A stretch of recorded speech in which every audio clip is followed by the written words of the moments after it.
Look at that. A Viking longship.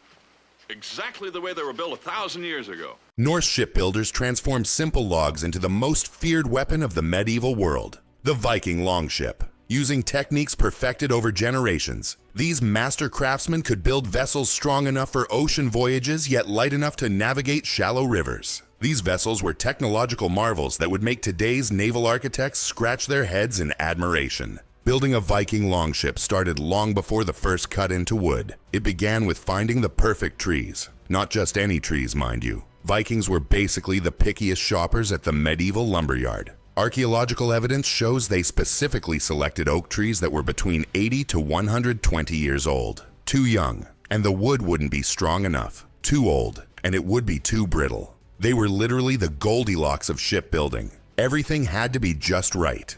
The search for the perfect trees wasn't just a weekend activity either. Historical records and archaeological findings suggest Viking shipwrights would travel for days to find trees with natural curves that match the shapes they needed for specific parts of their ships. Imagine hiking through dense Scandinavian forests in the dead of winter, looking at tree trunks and thinking, that one's knee would make a perfect rib section for my new warship. Talk about dedication to your craft. Once they found their trees, the real fun began.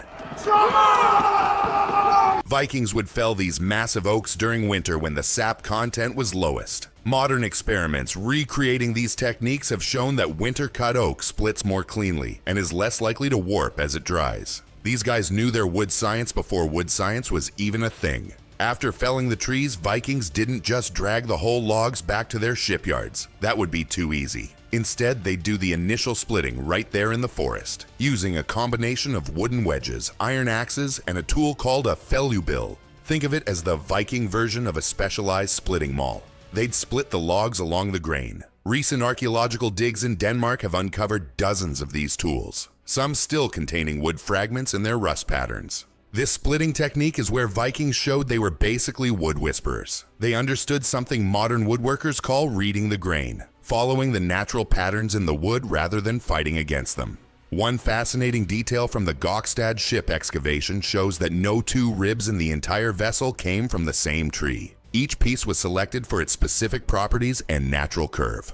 Once the initial splitting was done, the logs were transported back to the shipbuilding site, usually near water, but protected from harsh winds. Here's where the Viking shipbuilding process gets really interesting. Unlike modern boat builders who start with detailed blueprints and measurements, Vikings built their ships by eye and experience. They didn't have written plans. Instead, the design existed in the master shipwright's head, passed down through generations of builders. Did you ever see a finer ship? The keel, basically the backbone of the ship, came first, typically made from a single piece of oak up to 57 feet long, as found in the famous Oseberg ship. The keel had to be straight yet flexible, strong yet resilient. Testing on recovered keels shows they could bend up to 7 inches without cracking. Incredible engineering for the 9th century. With the keel in place, the Vikings began the truly impressive part of their shipbuilding process, creating the hull using a technique called clinker-built construction. This wasn't your average woodworking project. Each plank, called a strake, had to be crafted individually to overlap the one below it, creating a shell-like structure that was both lightweight and incredibly strong. Look at that. A Viking longship.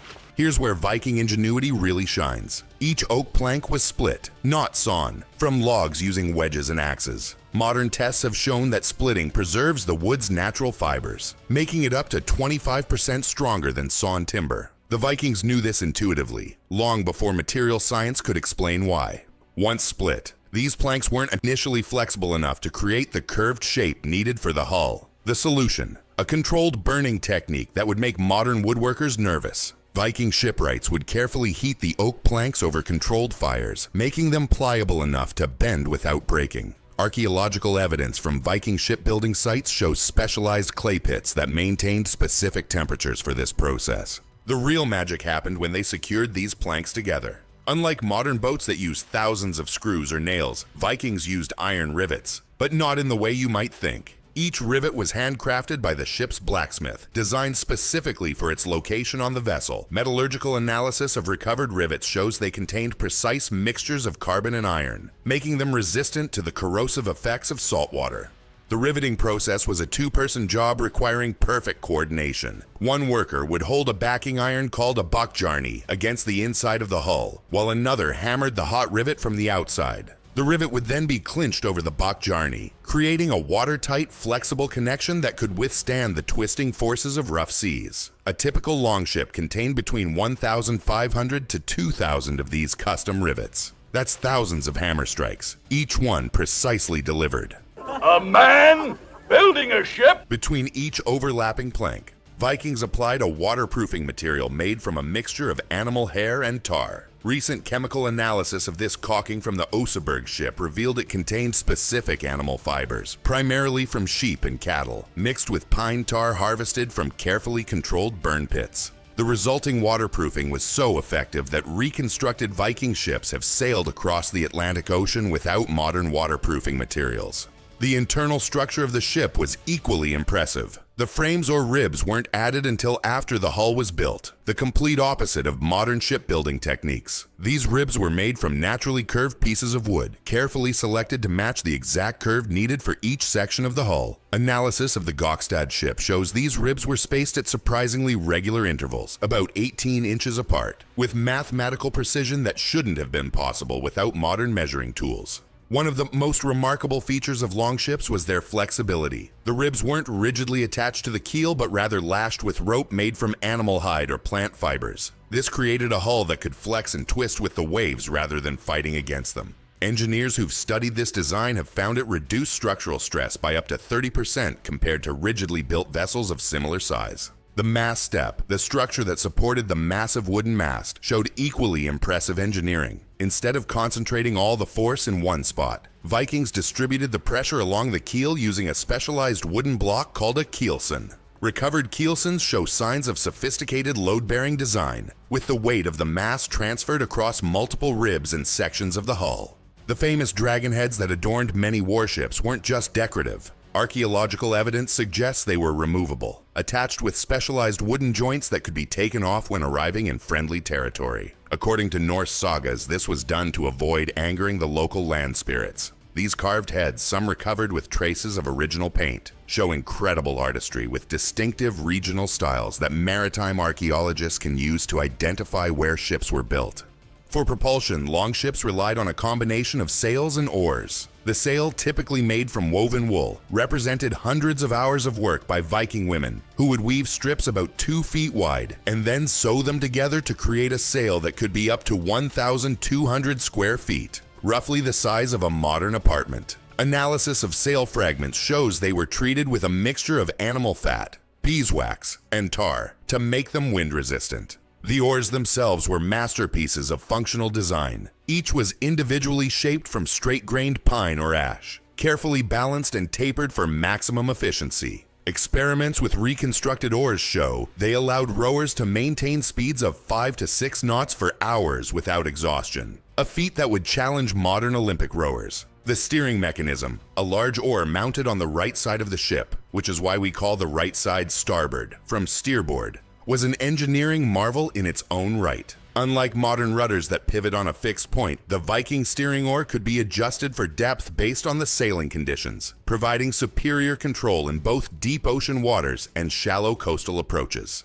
Perhaps most impressive was the build time. Based on experimental archaeology and saga accounts, a team of 5 to 6 skilled shipwrights could construct a 70-foot longship in about 3 months. That's working without power tools, computer designs, or mass-produced materials, just axes, adzes, augers, and generations of accumulated knowledge. The final stage before launch involved a series of rituals that blended practicality with Norse religious beliefs. Archaeological discoveries at Viking shipbuilding sites have uncovered small silver coins or animal bones buried beneath the mast step, offerings to ensure safe journeys. These weren't just superstitions. They were part of a holistic approach to shipbuilding that recognized the dangers of sea travel. The launching ceremony itself was a community event. Wooden rollers would be placed under the hull, and dozens of community members would help push the ship into the water. Analysis of shorelines near known Viking shipyards shows modified landscapes with gradually sloping approaches specifically engineered for launching these vessels. Once in the water, a new longship would undergo extensive testing before being considered ready for voyage or battle. The crew would adjust the ballast, typically stones carefully placed along the keel, until the ship sat perfectly in the water. Too high, and it would be unstable. Too low, and it would be slow and difficult to row. The completed Viking longship represented the perfect marriage of form and function. Scientific analysis of their hull design shows they achieved a near-perfect balance between speed, stability, and maneuverability. With a shallow draft of just 3 feet, they could navigate rivers and beaches inaccessible to other vessels while still being seaworthy enough to cross the Atlantic. This remarkable shipbuilding tradition wasn't written down in manuals or textbooks. Instead, it was passed from master to apprentice through years of hands-on training. The knowledge was so specialized that archaeological evidence suggests certain families or clans became known for specific aspects of shipbuilding. Some specialized in hull construction, others in carving ornamental elements. Viking longships weren't just transport. They were the technological edge that defined an era. A single vessel represented thousands of hours of specialized labor, generations of accumulated knowledge, and engineering principles born from necessity and perfected through experience. From the first axe strike on a winter oak to the final voyage across open seas, every longship told the story of people who conquered oceans with nothing but wood, iron, and determination. These shipwrights left no manuals, no blueprints, no written instructions, just vessels so perfectly designed they changed the course of European history. The Vikings solved shipbuilding problems using methods so effective we're still discovering the brilliance behind them with each archaeological find. Their master shipwrights spoke the language of wood, iron, and water with a fluency that built an empire, one carefully split plank at a time. If you want to dive deeper into the daily lives, customs, and innovations of the Viking world, hit that subscribe button now.